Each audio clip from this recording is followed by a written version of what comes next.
오늘 우리에게 주신 이사야서 40장 27절에서 31절까지 말씀을 통해 여호와를 앙망하라 라는 제목으로 함께 말씀의 은혜를 나누고자 합니다.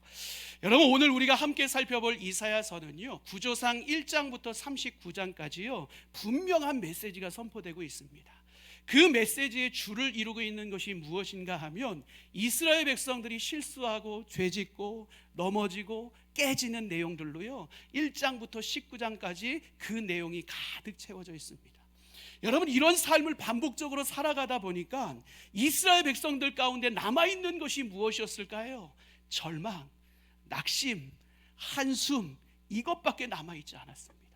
그러니 1장부터 39장까지의 내용은요 참 암울하고 어두운 내용들로 가득 차 있었습니다. 그런데요, 그와 같이 절망, 낙심, 한숨 소리로 가득 차 있던 그들의 삶의 자리 가운데요 40장을 기점으로 해서 놀라운 전환이 이루어지고 하나님의 희망의 메시지가 선포되어지는 것을 보게 됩니다. 그들의 인생이 어둠이었는데요, 그들의 인생이 참으로 칙칙한 삶을 살아갔었는데요, 그런 그들의 삶의 자리 가운데 진정 빛나고 아름다운 보배로운 하나님의 회복의 메시지가 선포되어지기 시작하는 것이 40장 말씀부터 시작되어집니다. 그 말씀은 그럼 어떤 내용으로 시작되는가? 그들이 고난과 절망 가운데서 어떻게 하면, 무엇으로 하여금 그 고난과 절망을 딛고 일어날 수 있는가? 그리고 그 힘의 주체이신 그분을 통해서 그들의 삶의 자리가 어떤 모습으로 세워질 때 그들이 참된 회복을 경험할 수 있는가, 이 부분을 중점적으로 그 말씀을 나누면서 이사야서 40장이 시작되고 있는 것을 보게 됩니다. 오늘 말씀도요 이와 같은 내용으로 우리 가운데 다가오고 있습니다.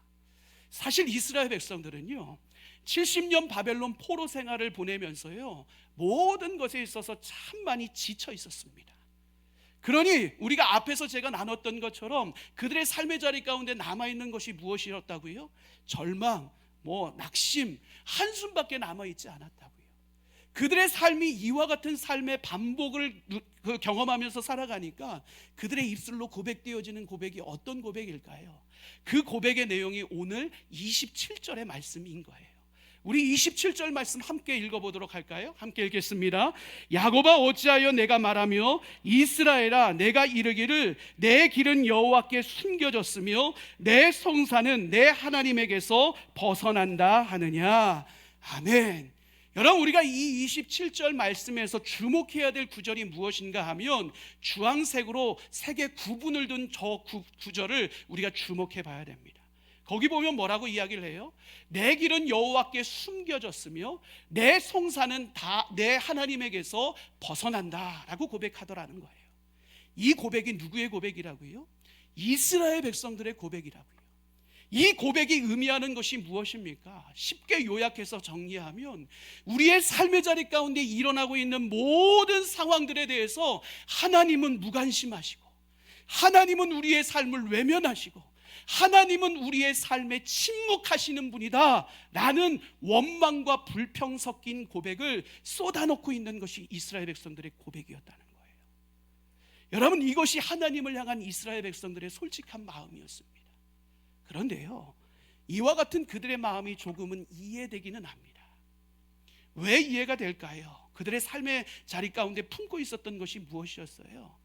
적어도 자신들은 하나님께서 특별하게 구별하신 선민이라는 생각을 가지고 그들의 삶을 살아가고 있었다는 사실이에요. 하나님이 그들의 삶의 자리 가운데 특별한 은혜를 허락하여 주셔서요 애굽에 종살이하고 있었던 그들의 삶의 자유를 허락하셨고, 홍해의 기적을 만들어내심으로 말미암아 그들의 삶의 자리 가운데 생명의 길을 활짝 열어내셨습니다.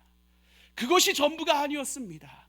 가나안 민족을 정복하는 데 있어서 철병기로 무장되어져 있던 그들을 완벽하게 제압하게 하심으로 말미암아 하나님이 허락해 주신 축복의 땅, 젖과 꿀이 흐르는 약속의 땅 가운데 당당하게 입성했던 것이 이스라엘 백성들의 모습이었습니다. 그것에서요 하나님과 교제할 수 있도록 하나님이 율법을 허락해 주셨습니다. 더욱더 친밀한 하나님의 만남을 위해 하나님의 성전도 친히 세워주셨습니다. 그리고 하나님이 그들에게 약속하신 것이 무엇이었어요? 내가 너희를 절대로 떠나지 않을 거야. 영원토록 너희와 함께 할 거야. 그리고 너희를 보호하고 지켜주고 승리케 할 거야.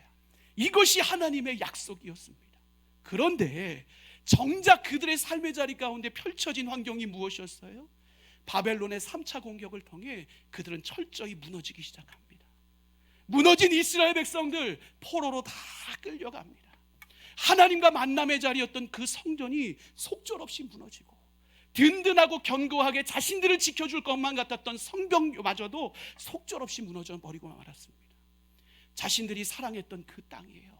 그 어떤 인적도 찾아볼 수 없는 황폐한 땅이 되어버리고 말았습니다.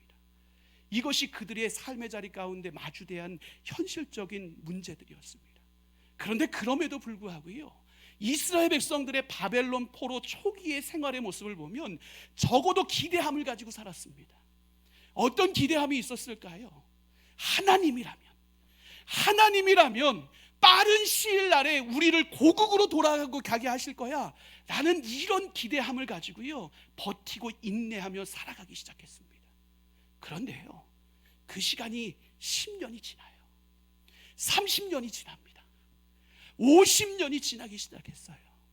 기다림이 지침으로 다가오기 시작해요. 자신들 안에 있었던 희망과 꿈이 이 기다림의 시간이 길어지면 길어질수록 흐려지는 것을 경험하게 됩니다. 하나님이 그들에게 뭐라고 말씀하셨어요? 너희들의 포로 생활이 70년이 지난 이후에 반드시 고국으로 돌아오는 은혜의 역사로 열매 맺게 될 것이다 말씀하셨다고요. 그런데 현실의 문제가 크게 보이자 하나님의 말씀이 귀에 들어오지 않아요. 현실적인 문제 앞에서 하나님은 나와 상관하지 않으시는 분이시다, 하나님은 나의 고통의 소리에 응답하지 않으시는 분이시다, 나의 삶의 자리 가운데 무관심한 분이시다, 이렇게 원망과 불평을 쏟아놓기 시작한 거예요. 여러분, 그런데 문제가 무엇이에요? 이 원망과 불평이 지속됐어요. 그리고 이 원망과 불평이 지속되면 지속될수록 그들은 그 원망과 불평의 자리에서 헤어나오지 못하는 삶을 살아가더라는 거예요. 하나님이 이것이 안타까웠어요. 그래서 그들에게요, 그들이 심판받을 수밖에 없었던 그 시작이 무엇이었는지, 그리고 그 불평이 시작되어질 수밖에 없는 원인이 무엇이었는지, 그것에 대한 부분을 분명하게 그들에게 이사야 선지자의 입술을 통해서 가르쳐 주십니다. 여러분, 이 내용을 하나님께서 이스라엘 백성들에게 가르쳐 주시기 위해 꺼내들고 있는 인물이 누구예요? 바로 야곱이라는 인물입니다. 그렇다면 오늘 우리는 야곱의 어떤 삶의 모습에 대해서 주목해 봐야 될까요? 오늘 27절에 보면 이사야 선지자를 통해서요, 야곱, 이스라엘이라는 이 두 단어를 함께 언급하고 있는 것을 보게 됩니다. 그것을 통해서 우리가 깨닫게 되는 것이 무엇이에요? 이 말씀 속에서 우리는 야곱의 창세기 32장에서 드러나는 그의 모습에 대해서 주목해야 된다는 사실을 깨닫게 됩니다. 여러분, 창세기 32장은요, 야곱에게 있어서 놀라운 반전의 은혜를 경험하게 하는 장이 창세기 32장입니다. 그 장을 기점으로 해서 이전의 야곱의 삶의 모습이 어땠습니까? 그는 눈먼 아버지, 그리고 형의 연약함을 이용해서요, 장자권과 축복권을 빼앗는 일을 했습니다. 이것이 삶의 문제로 대두되자 그가 결정했던 것이 무엇이었어요? 외삼촌 라반의 집으로 도주해서요, 그곳에서 20년 동안 도피 생활을 하게 됩니다. 그곳에서도 지혜롭게 자신의 능력을 발휘하면서요, 아내를 취하고 여러 가지 가족들이 늘어나고 재물들도 늘어나고 가축도 늘어나고 종들도 늘어나는 성공하는 인생을 살아가게 됩니다. 그런데 그의 마음 가운데 늘 공허함으로 비어 있었던 한 자리가 있었습니다. 그 자리가 어떤 자리였어요? 고향에 대한 그리움의 자리였습니다. 그렇게 성공했음에도 불구하고 그렇게 고향으로 돌아가고 싶었던 것이 야곱의 마음이었습니다. 그런데 그가 고향으로 돌아가기 위해서는요, 그가 반드시 풀어내야 될 과제가 있었습니다. 그 과제가 무엇이었어요? 형 에서와의 불편한 관계를 회복하는 것이었습니다. 이것을 위해서 야곱이 생각해낸 것이 무엇입니까? 바로 자신이 쌓았던 성공, 성취, 공로, 이 모든 것들, 물질을 통해서 형의 환심을 사서 형의 진노를 가라앉히려는 그와 같은 인간적인 방법을 생각해냅니다. 그리고 실제로요, 재물을 먼저 보냅니다. 그런데 이것으로는 부족했다고 생각했던 것 같아요. 그래서 두 번째로 야곱이 생각해낸 방법이 무엇입니까? 적어도 피부치를 보내면, 사람이라면 그 피부치의 모습을 보고서라도 그 나를 받아줄 거야 라는 이와 같은 생각을 하게 돼요. 그래서 자신보다 앞서 가족 모두를 형에게 보냅니다. 그런데 정작 야곱의 모습은 어땠어요? 두려움에 빠집니다. 그 강을 건너지 못합니다. 그래서 그가 선택한 것이 무엇이었어요? 야복강 나루터에서 하룻밤을 지내기로 결정합니다. 홀로 그곳에 시간을 보냅니다. 그곳에 홀로 남겨져 있는 그 야곱을요, 하나님은 그냥 두지 않으셨습니다. 하나님이 야곱에게 찾아오십니다. 그리고 야곱의 삶에 잘못된 것을 바로 세우기 위해 하나님이 개입하시기 시작합니다. 그래서 하나님이 계획하신 일이 무엇입니까? 바로 하나님의 천사와 씨름 한 판을 하게 만듭니다. 그 씨름의 결과가 무엇이었어요? 야곱의 항도뼈가 부러지게 됨으로 말미암아서요, 형 에서가 공격하더라도 도망갈 수 없는 상황 가운데 그가 처하게 되는 모습을 우리는 확인하게 됩니다. 여러분, 지금 그가 경험하고 있는 이 상황을 통해서요, 그가 할 수 있는 일은 무엇이에요? 그가 할 수 있는 것은 오직 하나님을 붙드는 일밖에 그가 할 수 있는 일이 없게 되어버렸습니다. 그러자 야곱의 반응이 어땠어요? 하나님의 천사의 옷을 잡고요, 하나님 축복하시지 않으면 제가 이 손 절대로 놓지 않겠습니다. 하나님 그 어디에도 가실 수 없습니다. 하나님 앞에 절규적 외침을 부르짖습니다. 그러자 하나님의 천사가요, 야곱에게 뭐라고 이야기를 하세요? 내 이름이 무엇이냐라고 묻습니다. 여러분, 하나님의 천사가 야곱의 이름을 몰랐을까요? 아니요, 알고 있었어요. 그럼 어떤 의도로 야곱에게 그의 이름을 물어봤을까요? 야곱의 이름대로 살아가고 있는 너의 삶을 다시 한번 돌아보고 그 삶의 잘못된 것을 진리 안에서, 하나님 안에서 다시 세워가기를 원하는 마음을 하나님은 그 천사를 통해서 표현하신 거예요. 야곱의 이름의 뜻이 무엇입니까? 속이는 자, 거짓말쟁이, 수많은 뜻들이 있는데요, 원어상으로 구체적으로 살펴보니까요, 그 이름의 뜻은 내 힘으로 나는 모든 것을 할 수 있다라는 이름의 뜻이 담겨져 있습니다. 야곱의 인생이 그랬습니다. 내 지혜로 능력으로 아버지도 속일 수 있고, 내 지혜와 능력으로 둘째로 태어나도 장자의 자리에 오를 수 있고, 내 지혜와 능력으로 삼촌도 속이고 아내도 얻을 수 있고, 내 지혜와 능력으로 모든 물질을 부유하게 만들 수 있고 종들도 이끌 수 있고, 나는 내 힘과 지혜로 이루지 못할 것이 없는 모든 것이 가능한 삶입니다. 이것을 삶을 통해서 보여주고 있었던 것이 야곱의 인생의 모습이었다라는 사실이에요. 그런데 그와 같은 삶을 살아갔던 야곱이 지금 현실상 마주대하고 있는 상황이 무엇인 거예요? 환도뼈가 부러졌어요. 아무것도 할 수 없는 상황 가운데 그가 놓여졌다라고요. 누구의 도움 없이는, 하나님의 도움 없이는 한 발짝도 내디딜 수 없는 상황이 그의 삶의 자리 가운데 다가왔다라고요. 여러분, 그가 느끼는 감동이 어땠을까요? 하나님 옷을 부여잡고는 있기는 하지만 인간적인 생각이 앞섰을 거예요. 그동안 내 힘으로, 내 지혜로, 내 능력으로 모든 것 감당했는데 이제는 내 힘으로 할 수 없구나, 내 인생 끝났네, 소망 없네, 이 생각 가득했을 거예요. 그런데 야곱이 생각하기에 그 자리는 절망의 자리요 소망의 자리였는데 결국 그 자리는 어떤 자리가 돼요? 하나님 도와주시지 않으면, 하나님 나와 함께 하시지 않으면, 하나님이 나에게 능력 주시지 않으면 나는 아무것도 아닌 존재입니다. 하나님의 은혜가 나를 오늘 붙들어 주시지 않으면 나는 오늘 하루조차 살아갈 수 없는 연약한 자입니다. 비로소 고백할 수밖에 없었던 그 자리가요, 야곱의 인생 가운데서는요, 하나님의 참된 축복과 은혜를 열어낼 수 있는 최고의 축복의 자리였다는 것을 우리는 분명히 기억할 수 있어야 됩니다. 그러게 하나님은 이 사건 이후에요, 야곱에게 새로운 이름을 주셔요. 어떤 이름을 주십니까? 이스라엘이라는 이름을 주세요.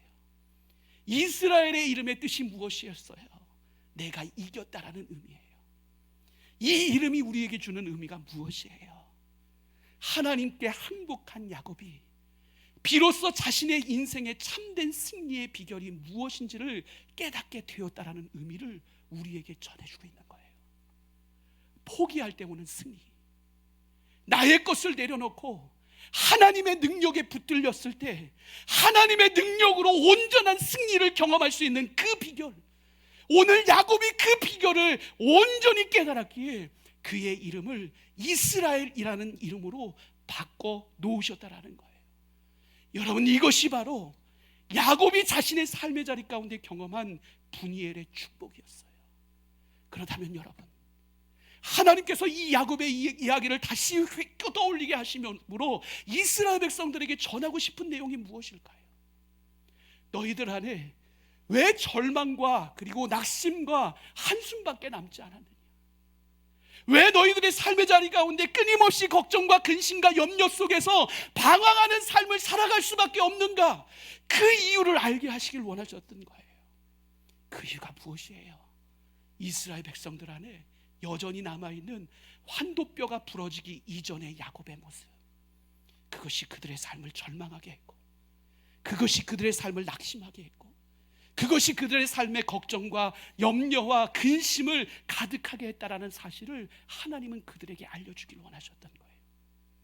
입술로는 하나님을 전능하신 분이라고 이야기를 하지만, 입술로는 하나님을 능력 있는 분이라고 이야기를 하지만, 입술로는 하나님이 선하신 분이라고 이야기를 하지만, 정작 여전히 내 경험과 내 지식과 내 방법과 내 힘과 내 능력으로 모든 것을 선택하는 잘못된 선택, 여전히 죽지 못하고 여전히 포기하지 못하고 여전히 내려놓지 못한 그 삶의 모습들이 결국 그들의 삶을 절망으로 이끌 수밖에 없었고, 좌절로 이끌 수밖에 없었고, 패배로 이끌 수밖에 없었다라는 사실을 하나님은 이스라엘 백성들에게 이 사건을 통해 분명하게 알리길 원하셨던 거예요. 그리고 또한 무엇을 알리기 원하셨던 거예요? 오늘 변화된 야곱과 같이 너의 삶에 정말 필요한 그분, 너가 바라봐야 될 그분이 누구인지를 정확하게 바라보라는 거예요. 오늘 우리의 삶의 회복의 시작은 누구부터 시작되는지 분명히 인식하는 삶을 살아가라고 하나님은 오늘 야곱의 이야기를 꺼내주셨어요. 그렇다면 오늘을 살아가는 우리 모두가 온전하고 정확하게 바라봐야 될 그 대상은 누구입니까? 오늘 우리의 삶의 회복이 시작되기 위해 우리가 의지하고 붙들어야 될 그분은 누구입니까? 바로 오늘 28절과 29절에 그 답을 하나님은 이사야 선지자를 통해 우리에게 이렇게 선언하십니다. 우리 함께 그 구절을 읽도록 하겠습니다. 너는 알지 못하였느냐? 듣지 못하였느냐? 영원하신 하나님 여호와 땅끝까지 창조하신 이는 피곤하지 않으시며 곤비하지 않으시며 명철이 한이 없으시며 피곤한 자에게는 능력을 주시며 무능한 자에게는 힘을 더하시나니. 아멘. 여러분, 우리가 바라봐야 될 분은 누구세요? 우리의 회복의 시작을 위해 우리가 붙들어야 될 분은 누구세요? 전능하신 하나님이시라는 거예요. 여러분의 삶의 자리 가운데 경험된 하나님은 어떤 하나님이십니까? 하나님은 시작부터 끝까지 영원토록 변함없는 신실하신 하나님이십니다. 하나님은 말씀으로 천지를 창조하시고 오늘도 변함없이 하나님의 섭리 가운데 우주 만물을 이끌고 계시는 전지전능하신 하나님이십니다. 하나님은 환난 가운데 빠져있는 우리를 건져내시고 지키시고 보호하시며 승리케 하시는 능력의 하나님이십니다. 하나님은 우리를 끝까지 기다려주시고 인내하며 품어주시는 사랑의 하나님이십니다. 이 하나님이 우리 아버지가 되어주신다라고 말씀하십니다. 그리고 아버지가 되어주시는 전능하신 하나님은 오늘 피곤한 자들에게 능력 주시고 무능한 자들에게 힘 주시며 우리의 모든 필요들을 채워주시기를 기뻐하시는 분이 우리 하나님이십니다. 여러분, 이것이 우리를 향한 하나님의 소원입니다. 그렇다면 오늘 우리가 우리의 삶의 회복을 위해 주목해야 될 것이 무엇일까요? 무엇으로부터 우리의 삶의 회복이 시작되어야 될까요? 하나님 도와주시지 않으면, 하나님 나와 함께 하시지 않고 나의 힘과 능력이 되어주시지 않으면 나는 아무것도 아닙니다. 하나님 오늘 나에게 은혜 주시지 않으면 나는 오늘조차도 살아갈 수 없는 연약한 자입니다. 여러분, 이 믿음의 고백으로부터 우리의 회복이 시작되어야 됨을 우리는 절대로 잊지 말아야 됩니다. 그러기에 오늘 하나님께서 이사야 선지자를 통해서 이어지는 말씀에 우리 가운데 선포하는 메시지가 무엇이에요? 30절에 보면 소년이라도 피곤하며 곤비하며 장정이라도 넘어지며 쓰러진다라고 고백합니다. 무엇을 이야기를 하는 거예요? 소년과 장정, 이 세상에 살아가는 힘 있는 자이고 강성한 자입니다. 능력 있는 자입니다. 그 뒤에 이어지는 그 표현들이 무엇이에요? 피곤, 곤비, 넘어짐, 쓰러짐, 모든 이것은 무엇을 의미하는 거예요? 삶에서 경험하는 절망, 실망, 실패, 좌절, 이 모든 것들을 의미하죠. 30절이 우리에게 주는 의미가 무엇이에요? 이 세상을 살아가는 아무리 강한 자라도, 이 세상을 살아가는 아무리 능력 있는 자라도 그들 역시도 절망하고 낙심하고 좌절하고 실패할 때가 찾아온다는 거예요. 인간의 존재가 이와 같다는 것입니다. 절대적 한계 가운데 머물 수밖에 없는 유한한 존재가 인간이라는 존재라는 사실에 대해서 하나님은 이사야 선지자를 통해 우리에게 분명히 선언하고 있습니다. 그러기에 우리의 자신의 한계를 뛰어넘는 무언가 과중한 업무들이 우리 가운데 몰려올 때, 예상치 못한 일들이 사방팔방 우리를 공격하기 시작할 때 우리의 모습이 어때요? 감내하지 못해서요, 그것을 온전히 감당하지 못해 지쳐 쓰러지고 낙심하는 우리의 모습을 발견하게 되지 않습니까? 그런 우리가 선택해야 될 모습은 어떤 거예요? 바로 나의 연약함을 솔직히 하나님 앞에 고백하고 겸손하게 무릎 꿇어야 되는 것이 바로 우리가 해야 될 일임을 우리는 절대로 잊지 말아야 됩니다. 왜요? 우리의 모습을 솔직하고 겸손하게 인정하는 자리에서 비로소 우리는 하나님을 절대적으로 의지하는 신앙인으로 다시 세워질 수 있기 때문에 그렇습니다. 우리가 의지해야 될 하나님은 어떤 하나님이시라고요? 창조적 권능을 가지고 계신다고요. 모든 것 위에 절대적 권세를 가지고 계신다고요. 영원한 능력을 소유하신 분이 우리가 의지해야 될 하나님입니다. 여러분, 그 하나님은 어떤 하나님이시라고요?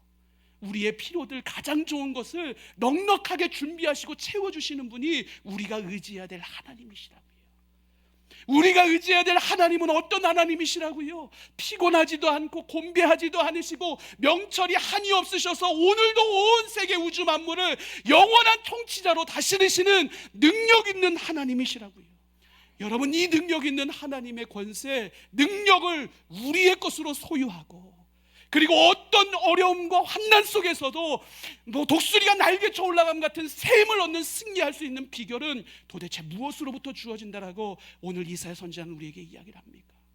31절에 보니까요, 여호와를 앙망하는 자가 그 은혜를 누리게 된다라고 이야기를 합니다. 앙망한다라는 뜻이 무엇입니까? 기대한다, 기다린다, 의지한다, 믿는다라는 뜻을 가지고 있습니다. 무엇을 이야기를 하는 거예요? 내 눈앞에 보여지는 환경들이 어려움이고 절망이고 연약함이고 패배고 실패일지라도 하나님이 역사하실 것을 기대하고 기다리는 것, 그리고 어떤 상황 속에서도 흔들리지 않고 변함없이 여호와 하나님을 의지하는 것, 그래서 오늘 하루하루의 걸음들을 믿음으로 살아내는 것, 여러분, 이 앙망하는 자의 삶의 자리 가운데 하나님은 독수리가 날개쳐 올라가는 같은 새 힘도 승리도 허락하신다고 오늘 우리에게 선언하고 있는 거예요. 사랑하는 성도 여러분, 여러분 모두가 하나님을 이렇게 앙망하는 삶을 살아가게 되시기를 주님의 이름으로 간절히 축원합니다. 그런데 사실이요, 이 앙망하는 삶은요 쉽지 않습니다. 마음 먹은 대로 우리 안에 실천되어지는 부분들이 아님을 우리가 발견하게 됩니다. 왜요? 우리는 때로요 사망의 음침한 골짜기를 걸어가야 되는 사람들이기 때문에 그렇습니다. 내 눈앞에 깜깜해요. 가능성이 보이지 않아요. 그리고 이 삶이 지속될 것 같아요. 그때 여러분 어떻게 반응하세요? 믿음은커녕요 두려움이 밀려오죠. 어느 순간인가 염려가 가득 차요. 그것이 내 인생의 끝인 것 마냥 우리는 반응해요. 그런데 이때 우리가 기억해야 될 것이 있어요. 그때가 비로소 하나님의 은혜가 시작되는 순간임을 우리는 분명히 기억해야 돼요. 여러분, 우리의 삶의 자리 가운데 우리의 힘이 빠지기 시작할 때요 하나님의 능력이 작용되어질 수 있음을 우리는 절대로 잊지 말아야 됩니다. 그래서 오스왈드 챔버스 목사님은요 우리에게 이렇게 이야기를 합니다. 사랑하는 성도 여러분, 여러분의 힘이 빠지셨습니까? 잘 됐습니다. 그때가 비로소 하나님이 자신의 능력을 이 땅 가운데 드러내는 때가 되었기 때문입니다. 우리에게 이렇게 선언합니다. 그렇다면 그때 우리가 하나님 앞에 어떻게 반응해야 될까요? 오늘 이스라엘 백성들과 같이요, 보여지는 환경 때문에 하나님은 나와 상관하시지 않았어, 무관심하신 분이야, 내 소리를 듣지 않는 그와 같은 분이야 라고 원망하며 불평할 것이 아니라요, 내 인생에 밤이 깊어지면 깊어질수록요 하나님의 약속을 기대하는 거예요. 그리고 하나님의 약속이 이루어질 것을 기다리는 것이라고요. 하나님이 내가 너에게 새 일을 행할 거야, 그리고 지금 그 일을 이룰 것이란다, 너의 광야 같은 그 길에 길을 만들 것이고 사막과 같은 너의 삶에 놀라운 오아시스를 만들어낼 것이란다 라고 말씀하시는 그 하나님, 그 하나님의 약속을 신뢰하고 그 하나님의 약속의 말씀이 말씀대로 내 안에 이루어질 수 있도록 포기하지 않고 기도하며 하나님의 때를 기다리는 모습이 우리들의 삶의 모습이 되어야 되는 거예요. 여러분, 그 시간을 기다리는 건 어리석어 보이죠, 한심스러워 보이죠. 그런데요, 하나님의 어리석음이요 인간의 뛰어 지혜로움보다 더 지혜롭다는 생각을 우리는 잊지 말아야 돼요. 하나님의 연약함이요 인간의 강함보다 더 강하다는 생각을 우리는 잊지 말아야 됩니다. 하나님의 길이 모든 인간들의 길보다 더 높은 곳에 있다는 생각을 우리는 절대로 잊지 말아야 됩니다. 하나님의 생각이 모든 인간들의 생각보다 더 높은 곳에 있다는 생각을 우리는 절대로 잊지 말아야 됩니다. 우리는 이 믿음 가지고 하나님을 바라봐야 됩니다. 그리고 하나님을 의지해야 됩니다. 그렇다면 그와 같이 우리가 바라봐야 될 하나님은 우리를 어떤 존재로 바라보고 계시느냐는 거예요. 이사야 선지자는 이사야서 49장 14절에서 16절까지 말씀을 통해서요 우리에게 이렇게 말씀하세요. 우리 함께 읽도록 하겠습니다. 오직 시온이 이르기를 여호와께서 나를 버리시며 주께서 나를 잊으셨다 하였거니와 여인이 어찌 그 젖먹는 자식을 잊겠으며 자기 태에서 난 아들을 긍휼히 여기지 않겠느냐. 그들은 혹시 잊을지라도 나는 너를 잊지 아니할 것이라. 내가 너를 내 손바닥에 새겼고 너의 성벽이 항상 내 앞에 있나니. 아멘. 사랑하는 성도 여러분, 오늘 보여지는 환경과 나의 연약함 때문에 이스라엘 백성들과 같이 하나님은 내 길과 상관없는 분이시다, 하나님은 내 소리에 침묵하시는 분이시다 원망하고 불평하고 있지만은 않으십니까? 오늘 하나님은 우리에게 뭐라고 말씀하세요? 그 어떤 상황과 환경 가운데 우리가 놓여져 있다고 할지라도 하나님은 우리를 절대로 잊지 않으신다라고 말씀하세요. 우리를 잊지 않기 위해서, 우리의 연약함을 강함으로 세워나가기 위해서 젖먹는 아이에게 눈을 한시도 띄지 않는 어머니와 같이 우리를 돌보시고, 심지어는 그 손바닥에 우리의 이름을 새겨놓으시고 우리를 기억하시며 우리의 삶을 돌보시는 분이 우리 하나님이라고 선언하고 있습니다. 그 하나님은요 우리가 믿음과 순종의 날개를 달고요 독수리 날개 졸랑과 같이 비상하는 삶을 이 땅 가운데 살아가기를 원하십니다. 그 승리의 비결이 어디 있다라고 말씀해요. 야곱의 삶에서 하나님의 능력 가운데 새로워져 이스라엘의 삶을 살아가는 것에 그 승리의 비결이 있다라고 우리에게 말씀합니다. 내 방법, 내 지식, 내 경험 모든 건 내려놓고 하나님을 전대적으로 의지하고 하나님께 내 삶을 맡길 때 비로소 그곳에서 하나님의 은혜와 승리가 시작하고 출발할 수 있음을 우리는 절대로 잊지 말아야 됩니다. 그러기에 사랑하는 성도 여러분, 하나님을 앙망하시길 바랍니다. 하나님께 내 삶을 전적으로 의지하시기를 바랍니다. 그분께 겸손함으로 무릎 꿇으실 수 있기를 바랍니다. 그리고 그분의 뜻에 순종하며 믿음의 걸음을 걸어가시기를 바랍니다.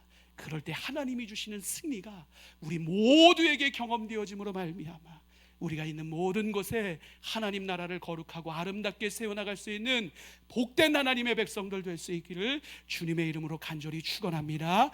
우리 오늘 말씀 생각하면서 함께 기도하기를 원합니다.